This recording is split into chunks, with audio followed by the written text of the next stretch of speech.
Hello everyone, Niamh here, and I am finally getting around to doing another Japanese update video, Japanese language learning. Yeah, it's been a little while, and some of that has been because there's just been a lot going on in our household, a lot going on in our lives, and I just haven't gotten around to doing these update videos. And my Japanese language learning has waned a little bit the last couple months, and part of that is, we had a death in the family recently, so that took up a lot of our time. Sorry if you hear the dog coming in and out of the room. Yeah, so that was a lot of it, and I've been distracted, and then, I am a mom, so I've got that sort of thing going on, and yada yada. Anyway, so I guess what this video is kind of going to be a little bit of a hodgepodge. I'm going to talk about various, like, just snippets of things that I'm trying to work on or do, Japanese language learning, things like that. So it's going to be a bit of a mix. I have a sort of list of the things that I've been using or want to use. So I guess what we can do, we can start off with my Japanese language learning diary. As I am in the middle of painting the next month, so I do have some paper here to protect the following pages. So yeah, so obviously this will be next month's theme, a Cowboy Bebop theme. So I can't remember what the last one was that I showed on my channel. Pretty sure I did the Cyberpunk Edge Runners. Now, did I show a Gretzko? I'm not sure that I did, but here we go. So here's, this was for February. I'll go through it real quick. If I already went through this, then all right, then you get to see it again. So yeah, so this was February, I believe. Yes. And I was doing the furigana on this. In March and April, I stopped doing that.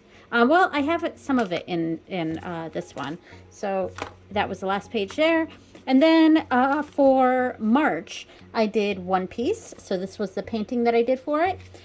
So yeah, I still have the furigana above the things here. This is pretty cool. That was embroidery, I think. I think that's what that means. Don't ask me how to say it right now because I don't remember. Yep, and then this was the next page. Did I skip a page? Nope. I do really like this one. This one turned out cool. And then this month, okay, so for April, I didn't do any furigana, and I'm not, so far I haven't done it in May yet either. It's only May 2nd. I haven't filled out May 2nd's day here, and I'm still not done with this painting. I'm still working on it. So yeah, so this month obviously was Totoro themed, and I did this painting here. This was a cool page with the cat bus. Now, I mean, because I'm not doing the furigana on this anymore, I am not really able to read this offhand, but I do have a, here we go, a kanji dictionary here that I could search through if I really wanted to figure that out, or I could use Google Lens, but I'm trying to actually use Google Lens not as often because it's definitely a crutch, and I use it for, like, so much. But yeah, so here was this week, and then the next week, this was kind of a cool page. I liked focusing on the dad in this week because I really like the dad in My Neighbor Totoro. Yeah, he's a very loving, compassionate, caring dad. So yeah, I wanted to kind of honor that in this week. And this was the last page. I was going to put a sticker right here. I was going to print off a sticker saying Totoro. And in fact, I forgot to show the months too. But I never got around to it. And I still might put a Totoro just in Japanese saying Tonari no Totoro here or something like that. And then for the months, here was the One Piece month. The kanjis are going in order here from the book that I'm using. The first couple months, I did just random kanji that I came across from reading, writing, whatever. And then I started to go in order based on the book. So here's the One Piece, and here is Totoro. And of course, I'm going to work on Cowboy Bebop for May. Yeah, so, oh, and did I show? Yeah, I showed that. Okay, so yeah, and I was also going to put a Totoro sticker here too, like maybe Totoro, and then maybe just a random sticker there, but haven't gotten around to it. So, like I said, it's been real busy. All right, so next up, I want to show that I'm still working in the Japanese from 02 and the kanji from 02. Or also, this one I am on, what page am I on? Oh, I'm actually right here. Kanji from 02 goes through katakana as well, which I already have down for the most part. If you remember my last videos, I was definitely having trouble with katakana. It was just a little bit hard or difficult for me to grasp it. But I think I mostly have it down now. So yeah, but I'm still going through the book, of course. And so, yeah, so this is, I do enjoy this book, but I find that I kind of, when I'm answering the questions and stuff, a lot of times I am actually going to the answers, or like I can't really quite answer a lot of the questions just on its own. Like if I was to have a quiz on this, I would probably bomb it. Or a quiz where I couldn't use any notes. But I end up going to the answer key quite a bit. And honestly, I don't really have a problem with that. It's just that if I were to be tested on it, I would probably do poorly.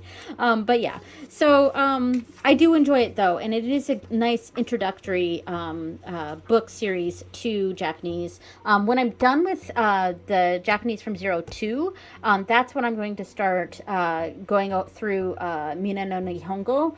I said that very strangely. It came out from my mouth very weirdly. Mina no Nihongo. There we go. Anyway, so yeah, so that book is introductory, but it's a little more, I don't know, it's more intimidating because it's all in Japanese. So, but I still want to go through it after I'm done with this one. And then of course there's kanji from 0, which I do really enjoy. Do I learn a lot from this? Not exactly. But it is fun to go through, and these I find really difficult to do because I don't memorize the readings for these kanjis, for the kanji.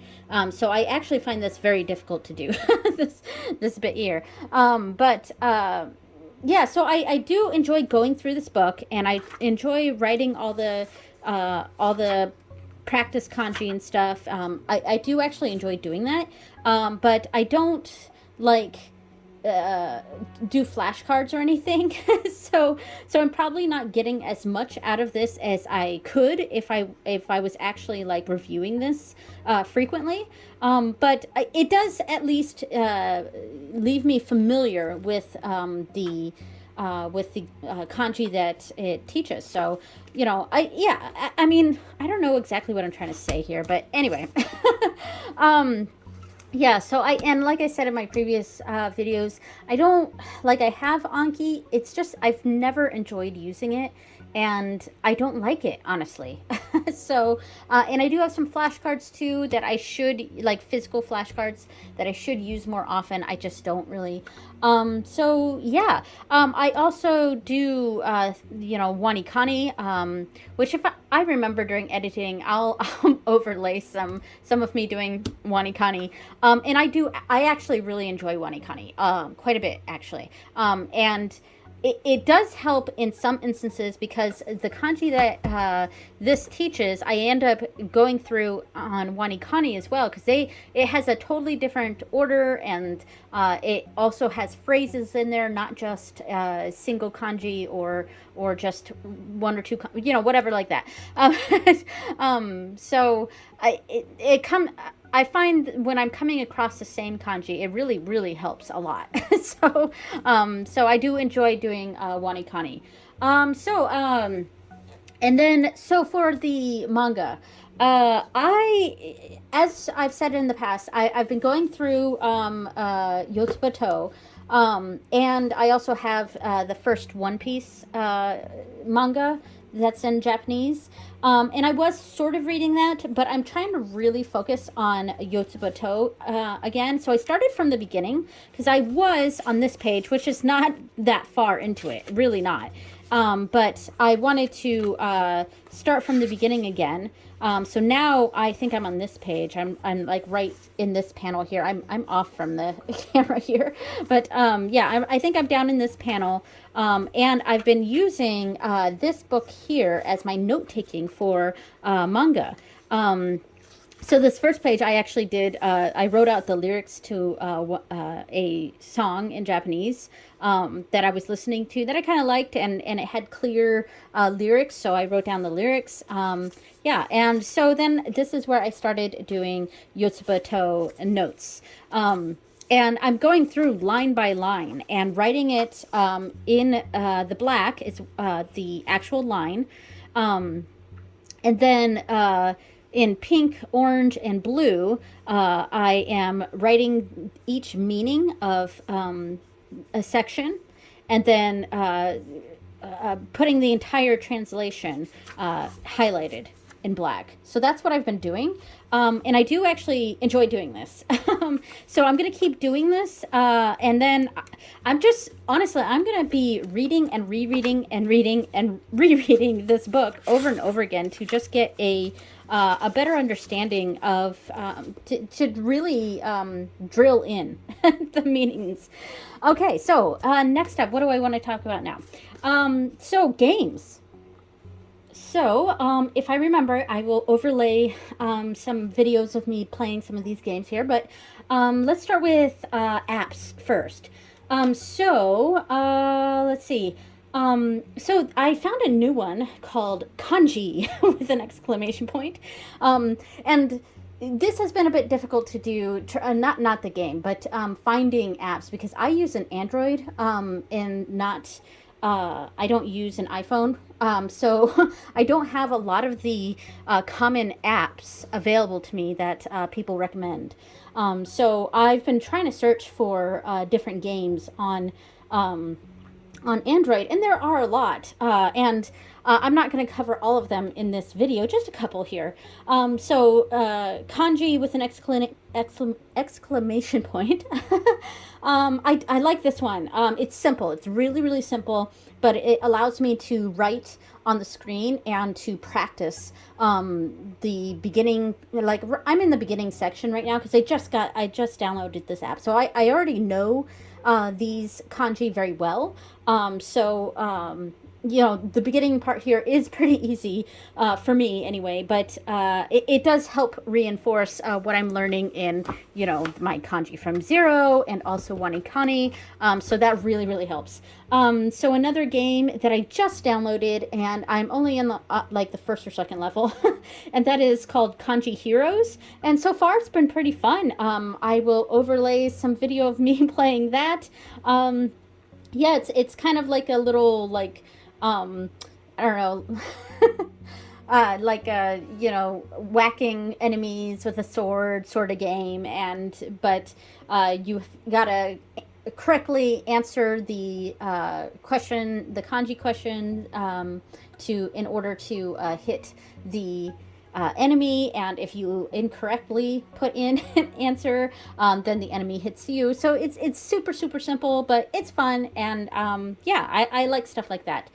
Okay, so this is an app, of course, but I forgot to mention this earlier because I don't normally group this with the apps, even though technically it's an app. But of course, I am a big fan of Duolingo. I've been using Duolingo for a very, very long time. And in fact, and this is the main reason I wanted to mention it here, I just hit 3,000 days, my streak. I have used Duolingo. I've done at least one lesson every single day for 3,000 days. So that's like 8.5 years. Yeah. So I'm actually really proud of that. And obviously, it hasn't just been Japanese. That's only been the past, like, I don't know, 6 months. But I've gone through the entire Irish tree because that's the other main language that I learn is Irish. So that one I've completely completed the tree, but they did just recently, like in past couple months, change the whole layout of Duolingo. So I'm gonna have to go through Irish again, all the way from top to bottom, because it's not really a tree anymore. It's now more like a game board path, if that makes sense. But yeah, so you know, do now as far as the as far as how effective Duolingo is, like any of these apps or like any single thing here, it's it's not going to make you fluent in and of itself. You know, it helps reinforce things. It helps introduce concepts, especially if you use the web version instead of the app version. There are notes for each lesson that you can read through. Yeah, so for me, it's gamified learning. I really much, very much enjoy gamified learning. That's something that is effective for me. All right, on that same topic, games, gamified learning. My wonderful, wonderful husband surprised me and got, just for me, my very own Switch. Now we do have a family Switch. There's so many, my fingerprints are all over this, but there's we do have a family Switch, but you know, I don't think my family is would be appreciative of me changing the system to to Japanese. So we did, and we are very lucky and privileged to be able to do something like this, where I could get my own Switch just for me and have my Switch in Japanese. So I'm going to turn this on. I'm gonna see, and it's already in Japanese, as you can see. Yeah, so I mean, you can. There's nothing private here. It doesn't seem, but there's different games that I have here, and these games that a lot of these games I had on. We have on disc, and you don't need the Japanese version because if your system is in Japanese, it'll have it in Japanese. Oh, well, it looks like I have a notification. Well, I will have to check that later. This is a downloaded game that I found on the Japanese Nintendo store. And don't tell me how to say this because I have no idea. But it does look like that says kanji right here. So it's like a kanji learning game. But I will say that this was a little misleading because it was free, but it's only free up to a certain point, and I very quickly reached that point, so I can't really play it anymore. But yeah, so obviously, as you can see, I've been playing Pokemon Violet. That has been the game I've mostly been playing. I've been playing Mario Kart 2, and this is in Japanese. And I played a little bit of Kirby in Japanese, and of course Breath of the Wild. I completely beat Breath of the Wild in the English version, so I really wanted to try to play it from the beginning in Japanese. So I will probably play that again soon. And I was also, before I got the Switch, I was playing Ni no Kuni on my laptop through the Xbox app, and our Game Pass. I was playing Ni no Kuni, which is a really great game, especially if you're learning Japanese. And I was following this YouTuber, this Japanese gaming YouTuber. If I remember his name, I will put that on the screen and maybe link down below. But he goes through a lot of Japanese language games. So his channel has been a huge help for me in regards to playing games in Japanese. So yeah, so that's what's going on with my Switch there. Yeah, so let's see. Anything else I want to talk about? So, I have said in my past videos that I want to do a sort of immersion month where I really just, as much as possible, only consume Japanese media. Like, only watch Japanese language YouTube channels, only watch Japanese language TV shows, maybe with English subtitles. I don't know. Maybe I'll start off with English subtitles and then move to just Japanese. I really don't know. Only podcasts I listen to are in Japanese, etc., etc. And I want to do like a month of that. It's just, my gosh, and I could come up with a gajillion reasons or excuses for why I'm just not ready yet. But, I honestly just need to just frickin' do it. But yeah, it's just getting that final oomph to just go ahead and do that and just really try to immerse myself as much as possible, because I am in a family with other people who do not are not interested in learning Japanese. My youngest maybe a little bit. I teach her a few Japanese phrases and things like that, and we like to say those to each other. I also speak Irish to her too, so but she's my little language learning buddy.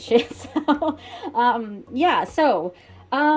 Yeah, so I think that's it. Yeah, it was kind of a hodgepodge of stuff, but hopefully it wasn't too boring for you, and I hope I can be a little more active in posting these updates for everyone, if you're even interested. So anyway, thank you all so much for watching, and I will see you next time. Bye!